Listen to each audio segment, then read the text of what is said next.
Bonjour et bienvenue sur Technapala Techapapa. Alors aujourd'hui, vous voyez un produit Xtool, c'est pas courant sur ma chaîne et je suis très content d'avoir pu convaincre la marque de faire confiance pour un test sur ma chaîne. Donc le produit qu'on va tester aujourd'hui, c'est le Xtool F2. C'est donc un laser qui est à la fois infrarouge et diode et qui promet de belles petites choses. Alors chez Xtool, ils font des beaux produits, mais ils font surtout un très bel environnement software et donc voilà, je suis très curieux et enthousiaste de l'essayer. Et si vous l'avez pas encore vu, j'ai créé mon propre groupe Facebook où vous pouvez non seulement suivre mon actualité, mais également partager tout ce qui vous plaît tant que ça a un rapport avec ce qui est maker et que ça ne contrevient pas aux lois et à la contrefaçon. Donc vous pouvez trouver le lien en description, Techna Hub sur Facebook, je vous y attends. Allez, après le générique, on va regarder un petit peu les caractéristiques de cette bête, un petit unboxing rapide et puis surtout, on va l'utiliser parce que c'est ça qui nous intéresse tous.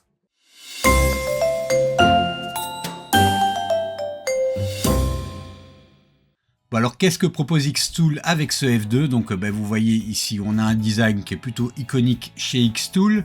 On a un graveur laser qui est double, donc on a un 15 watts en diode et un 5 watts en infrarouge. Ils mettent en avant, en tout cas ils promettent le fait de pouvoir avoir des couleurs éclatantes sur du métal brut, donc ça on le testera dans la vidéo. Une caméra à 50 mégapixels qui permet de tout visualiser en temps réel.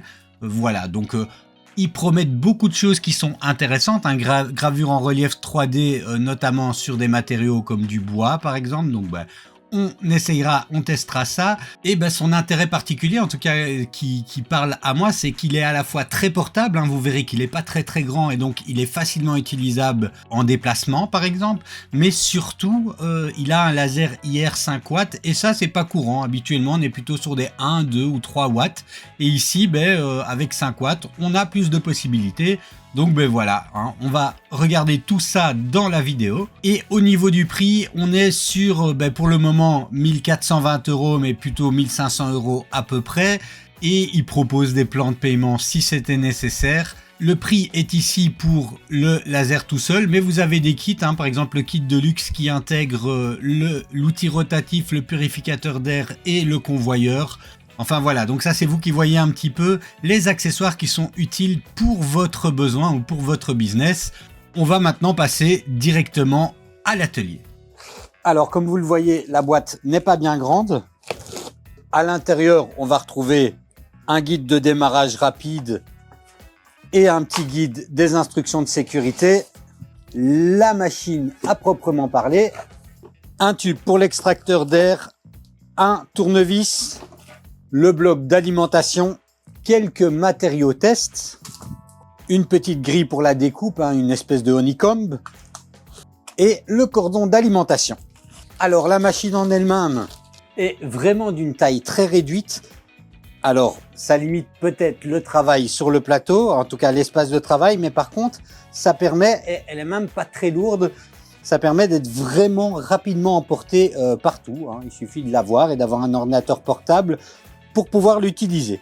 Alors la mise en route est vraiment extrêmement facile, on retire tous les petits autocollants, hop, on vient retirer les petits cales en polystyrène qui dévoilent d'ailleurs des trésors et des secrets. Alors là on a encore des matériaux et ici dedans le petit plateau et vous voyez qu'on a un petit truc qui nous dit attention, il y a le cache sur l'objectif, retirez-le parce que sinon vous aurez un problème. On a donc ici la plaque, mais au besoin, on peut utiliser celle-ci et ça, c'est utile quand on fait de la découpe. On vient brancher le tuyau à l'arrière et là encore, rien de bien compliqué. Il suffit de venir le clipser et ça, on l'attache à notre purificateur d'air. Enfin, le câble d'alimentation et le câble USB pour se relier à l'ordinateur. Et il n'y a plus qu'à l'allumer et le brancher. Alors, peut-être avant de l'utiliser quand même un petit tour rapide du propriétaire. Comme vous l'avez vu, il est quand même de conception réduite. On a un capot qui se glisse de haut en bas sur charnière. On a un double focus, on peut faire un focus automatique, mais on a également un focus manuel et on est aidé avec ça, avec une graduation à ce niveau-là. Comme je le disais, on a une plaque qu'on peut venir retirer si jamais on veut l'utiliser par exemple sur un mur et on a une autre plaque pour la découpe Alors, c'est expliqué en anglais, mais on a différentes actions possibles avec la roulette et elles sont toutes expliquées là. Donc ça, c'est pas plus mal d'avoir ça sous la main. Et ceci, c'est le bouton pour faire le framing, donc le cadrage, pour voir qu'on est exactement au bon endroit. Et de l'autre côté, un bouton d'arrêt d'urgence qu'il ne faut pas oublier de désenclencher quand on commence, parce que sinon la machine s'allumera jamais. Enfin, sur l'arrière, outre la buse, on a une clé USB de sécurité, hein, donc on peut la retirer si jamais on veut pas que des petites mains viennent chipoter à la machine.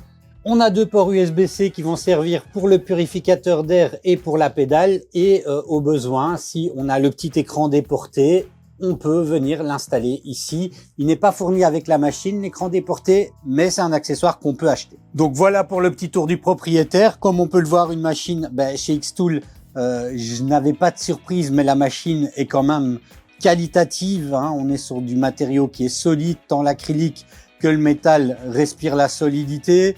On a une couleur un peu bronze. Voilà, on aime, on n'aime pas, ça c'est une question très personnelle. Personnellement, j'aurais préféré une couleur argentée. Mais l'essentiel, c'est pas s'il est beau ou non. L'essentiel, c'est de savoir s'il fonctionne bien ou non. Donc, c'est parti, on va passer sur l'ordi. Alors, première étape, c'est évidemment de venir chercher le logiciel. Donc, pour ça, sur le site de Xtool, je viens télécharger Xtool Studio. Moi, je suis sous Windows, mais ça fonctionne aussi sous Mac avec une puce Intel ou une puce Apple. Alors, à l'installation, vous voyez qu'il me dit qu'il me manque le driver. Donc, je vais l'installer. Et puis, je peux commencer à expérimenter. Vite fait, l'interface, on a nos notifications qui nous dit « Ouais, chouette, j'ai reçu 200 points de crédit. » Donc, apparemment, il y a un système de points avec Xtool. Au niveau des préférences, je peux demander des préférences de recommandation en fonction des matériaux avec lesquels j'ai l'habitude de travailler ou de type de produit. L'onglet matériaux me donne une liste de matériaux avec une possibilité de les acheter directement. Les modèles, ce sont des modèles qui sont partagés par la communauté, ce qui nous permet d'avoir quand même très vite et facilement des choses qui sont utilisables et exploitables. Si je viens filtrer, vous voyez que j'ai toute une série de filtres. Certains modèles sont gratuits, d'autres sont payants. Voilà, donc je suppose que les points servent à ça. Et on peut également trier par licence, ce qui est très très bien pour savoir si ce qu'on crée, on a le droit de le vendre ou non. On peut également trier par machine. Par exemple, je vais trier uniquement sur les choses qui sont exploitables avec mon F2. Et vous voyez que j'ai une série de projets qui sont exploitables avec le F2. Enfin, si je viens créer un nouveau projet, j'ai une interface comme ceci et vous voyez que j'ai également un petit tutoriel qui m'explique comment faire pour créer un nouveau projet, pour écrire du texte, etc., etc. Je vais commencer par venir associer ma machine. Donc moi ici, c'est un F2 et il l'a trouvé en USB tout seul. Il y a une petite vidéo qui se lance avec, voilà, ces 2 minutes qui expliquent un petit peu tout ce qu'il faut savoir au niveau de la sécurité. Et une fois que c'est fait, il faut faire l'étalonnage. Alors ils disent après un transport de longue distance, etc. Donc on va accéder à l'étalonnage. Alors pour ça, on prend ici un morceau de papier qu'ils ont fourni avec. Ils appellent ça papier artistique. Et on vient le positionner sur l'appareil. Et on suit simplement ce qu'ils disent. Il fait un autofocus et on clique sur graver.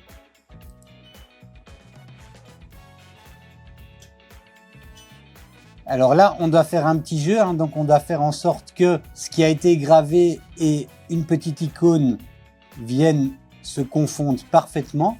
Et ensuite, on retire le papier et on regarde si les 2 points se superposent parfaitement. C'est le cas chez moi. Donc je peux dire qu'ils sont superposés. Et voilà, la calibration est terminée. C'était vraiment pas compliqué. Alors maintenant, j'ai une mise à jour du firmware qui doit être faite, donc je la fais. Et on peut enfin l'utiliser. Alors on va commencer comme il propose, avec une petite carte de visite que vous voyez ici. Donc elle est fournie avec. On va la mettre dessus. On doit s'assurer que le point bleu et le point rouge se superposent bien, ce qui est le cas. Et on vient choisir. Alors le tutoriel est suffisamment explicite. Vous n'avez pas forcément besoin de moi. Mais on a plusieurs possibilités en fonction de ce qu'on va faire. Est-ce qu'on l'utilise sur la plaque de base? Est-ce qu'on retire la plaque? Est-ce qu'on utilise une extension de support, un mandrin, etc. Donc nous, on l'utilise ici sur la plaque de base. On a de l'aluminium 202. Alors ça, je pense que c'est la force chez Xtool. Hop, j'ai envie de passer le tutoriel, mais c'est la force chez Xtool, c'est qu'on a des bibliothèques de matériaux qui sont quand même bien documentées. Donc ici, c'est la plaque en 02 d'aluminium noir laqué. Je le choisis et je fais appliquer. Il a donc les paramètres qui sont là. Je clique sur mesure automatique et vous voyez que ça apparaît. Je peux venir modifier le texte, comme ceci par exemple, et je viens mettre sur mon matériau l'objet et je lance. Alors ici, il vous propose de dire fermez le boîtier pour votre sécurité. Moi, pour que vous puissiez voir la gravure sur l'image, je vais pas fermer le boîtier. Donc il me dit alors que je dois le désactiver. Donc je désactive cette fonction-là. Et j'ai plus qu'à cliquer sur le petit bouton. Alors si on a le petit écran déporté, on n'a qu'à cliquer sur l'écran déporté. Et ça va super vite. Là, c'est en temps réel. Et on a un résultat magnifique, super vite. Et les paramètres qu'il propose sont quand même, ils fonctionnent. Il y a pas grand chose à dire de ce côté-là. Alors maintenant qu'on a fait la première étape, qu'on a fait le petit tutoriel, on va on va le configurer en Wi-Fi parce que c'est bien de l'avoir avec le câble USB, mais c'est mieux de pouvoir l'utiliser en Wi-Fi. Et pour ça, on vient ici sur le menu hamburger et dans les paramètres. Alors on peut changer le nom si on veut. C'est ici aussi qu'on va pouvoir venir voir nos mises à jour. Et dans Réglages Wi-Fi, on vient cliquer sur Réglages. On choisit notre Wi-Fi, on met le mot de passe de notre Wi-Fi et c'est terminé. Donc je peux maintenant le déconnecter. Et donc je le déconnecte, je n'ai plus l'USB. Et vous voyez que maintenant je suis connecté encore ici sur le réseau en Wi-Fi. Donc voilà, c'était vraiment pas compliqué. Donc c'est un appareil qu'on va pouvoir utiliser de manière facile. Vous avez vu toute la procédure de mise en œuvre jusque-là. Je pourrais m'arrêter là et dire ça fonctionne très facilement, c'est très très bien. Alors évidemment, je vais pas m'arrêter là, on va quand même un peu l'utiliser et faire quelques tests pour voir si effectivement il est très facile à utiliser autant que ce que le tutoriel le vend, et puis si les résultats sont à la hauteur de ce qu'on attend. Alors pour le test suivant, on va tester les fonctions AI. Donc on a ici le menu AI Make et normalement il suffit de lui dire ce qu'on veut pour qu'il nous génère quelque chose. Là où c'est sympa, c'est qu'on peut lui donner un thème ou en tout cas plutôt un mode et demander un truc mignon ou des cartes de profondeur. Vous voyez, on a toute une série de styles différents et les cartes de profondeur, ça c'est en fait vachement cool. Donc alors, je vais tester le Brick Art. Alors, vous voyez que l'interface est en anglais, mais c'est tout à fait possible de l'utiliser en français. Vous tapez le prompt en français et il trouve quand même ce qu'il faut. Donc, je vais dire un chevalier avec un cheval. Voilà. Il cherche, il réfléchit. Vous voyez qu'il l'a traduit lui-même. Voilà, un Lego, pour le dire clairement, en chevalier. Je vais me servir de cette image-là et on va venir lui faire un traitement. Je peux venir cliquer sur modifier pour venir lui redonner un autre style, par exemple mettre des filtres, si je veux le passer en noir et blanc, ou m'en servir pour de l'embossage, ou encore le donner en mode dessin. Je peux modifier la force du dessin. Par exemple, si je veux graver ceci, je vais reprendre une autre de ces petites cartes. Je viens choisir mon traitement, donc le traitement ici c'est toujours traitement sur plaque de base. Je peux vérifier mon cadrage. Alors je ne sais pas si vous le voyez à l'écran, mais je vois le cadrage de mon objet. Je viens modifier le matériau, c'est ce fameux papier à gratter. Je fais la mesure automatique. Il a réussi sa mise au point et donc du coup on voit le matériau là derrière. Je peux choisir quel type de laser j'utilise. Alors là je vais utiliser le laser diode, pas l'infrarouge. Et au niveau des paramètres, je vais toucher à rien puisque ce sont les paramètres qu'il a proposés par défaut. Et je lance la gravure.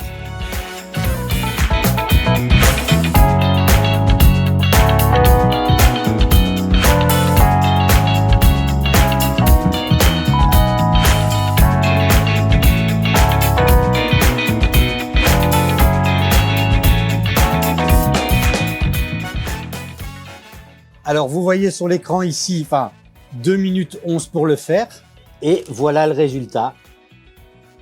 Alors, une autre possibilité qu'offre ce laser F2, c'est la possibilité de venir graver en couleur. Alors en couleur oui et non, c'est un principe d'oxydation de la surface avec ici par exemple de l'acier inoxydable 304 qui permet d'avoir des teintes différentes en fonction des paramètres qu'on va appliquer de puissance et de vitesse.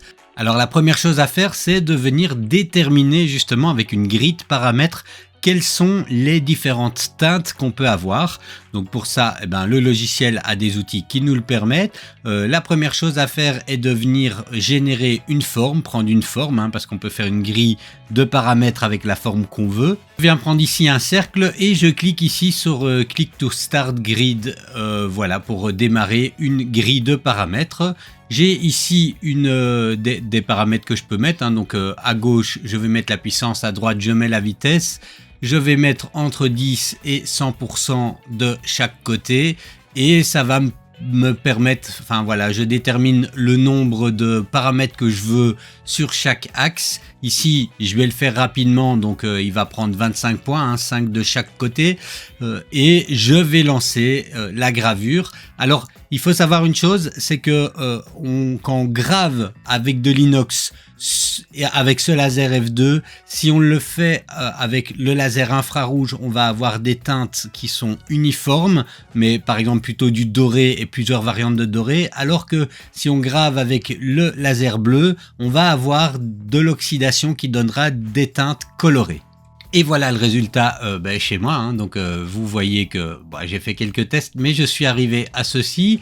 Donc je vois déjà qu'il y a une décoloration, on peut voir les couleurs, alors je devrais prendre le temps de faire une grille beaucoup plus complète, mais pour le test je vais déjà partir là-dessus. Alors la suite, je prends un motif, ici un papillon, et je vais associer à chaque couleur un calque, et à chaque calque des paramètres, et je vais reprendre les paramètres que j'ai sur ma grille de paramètres pour pouvoir faire cette mise en couleur. Vous voyez ici, j'ai tout mis en blue light, et c'est parti. Alors je dois avouer que c'est un exercice qui est très amusant à faire, mais qui n'est pas forcément facile. En tout cas, c'est pas compliqué, mais il faut être patient. Mais vous voyez ici que on voit des différences de teintes, on voit du bleu, on voit du vert, on voit plutôt du rougeâtre. Voilà, donc c'est pas. Je pense que ça marcherait mieux par exemple avec le F2 Ultra, mais on arrive déjà à faire des petits résultats. En tout cas, ce que moi j'ai réussi à faire comme résultat à ce niveau-là. Bon, alors ensuite, je me suis amusé à explorer différents matériaux, différentes fonctionnalités du logiciel aussi, puisqu'on a quelques fonctionnalités un petit peu amusantes, comme pour pouvoir créer un porte-clés par exemple ou autre. Donc, je vais vous laisser regarder ceci en musique et après, on viendra à la conclusion.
Bon, alors comme vous avez pu le voir, hein, je me suis un peu amusé avec ce graveur F2. Franchement, je comprends pourquoi les gens apprécient Xtool.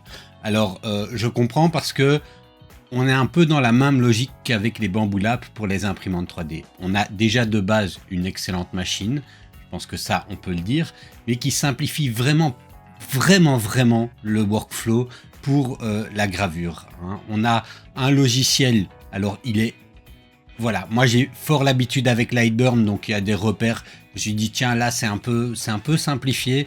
Donc vraiment quand on est un grand expert, peut-être qu'on peut avoir quelques petites choses qui nous perdent, mais pour un débutant, pour quelqu'un ou même quelqu'un qui est un expert mais qui n'a pas envie de se casser la tête, on est face à quelque chose qui fonctionne bien et qui simplifie largement la manière de faire. Alors on peut aller plus loin, hein. Moi d'ailleurs je dois encore continuer à le prendre en main parce que ce genre de graveur, on va le dire tout de suite, c'est facile à utiliser et c'est un peu plus complexe à maîtriser. Hein. Voilà, donc très vite si vous l'achetez, vous pourrez faire de chouettes choses avec et des choses que ce soit parce que vous êtes un maker pour votre usage à vous ou parce que vous êtes un artisan et que vous voulez vendre, faire des créations pour des marchés de Noël, vous pourrez très vite faire des choses plutôt simples. Alors il vous faudra un petit peu plus de temps pour arriver à trouver exactement les bons paramètres pour avoir des choses qui sont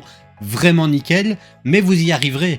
Et vous y arriverez parce que déjà on est bien aidé, hein, il y a une grosse communauté autour de ça, et je tiens d'ailleurs ici à faire un petit coucou à la communauté de Xtool France, qui notamment à Nicolas Dubois que j'ai pu rencontrer, et voilà, il y a toute une communauté autour de personnes qui sont là pour aider, pour donner des conseils, pour donner des coups de main, et ça c'est un plus appréciable. J'ai déjà utilisé beaucoup de graveurs laser et des fois on est un peu perdu, et puis quand on cherche internet il y a 2-3 personnes qui l'ont utilisé, et ici non, hein, vous avez un souci, il y a des dizaines et des dizaines de groupes dans toutes les langues, il y a de l'aide possible, de l'aide gratuite ou de l'aide payante pour des besoins plus spécifiques ou plus compliqué, on va dire, mais on a un écosystème, un réseau d'aide, un réseau de personnes qui justifie en fait déjà peut-être le surcoût qu'on va mettre. Alors surcoût, oui et non, hein, parce que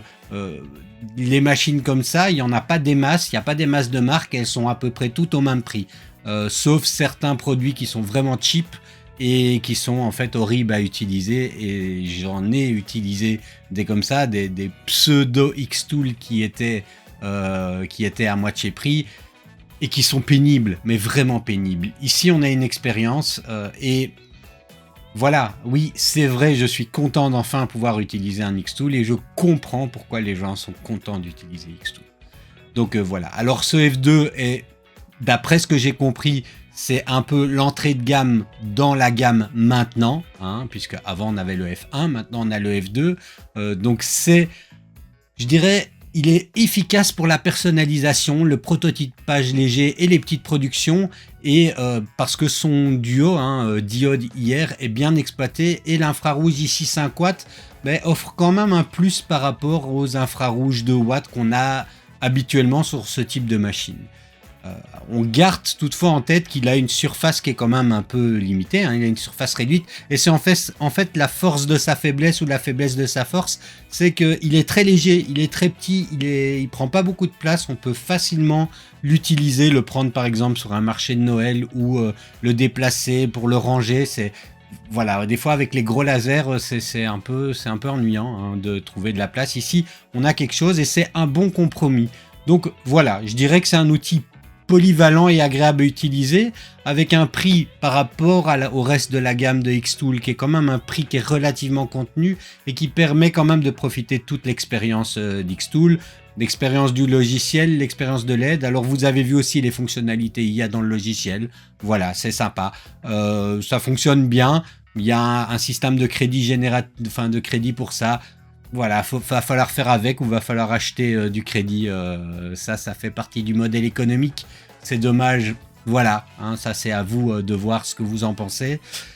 Enfin, voilà, ma conclusion est déjà bien longue. N'hésitez pas à me dire, vous, dans les commentaires, si c'est une machine qui vous intéresse, si vous l'avez, si vous avez plus. Alors moi, personnellement, hein, je vais le dire clairement, celui-là, je l'aime bien.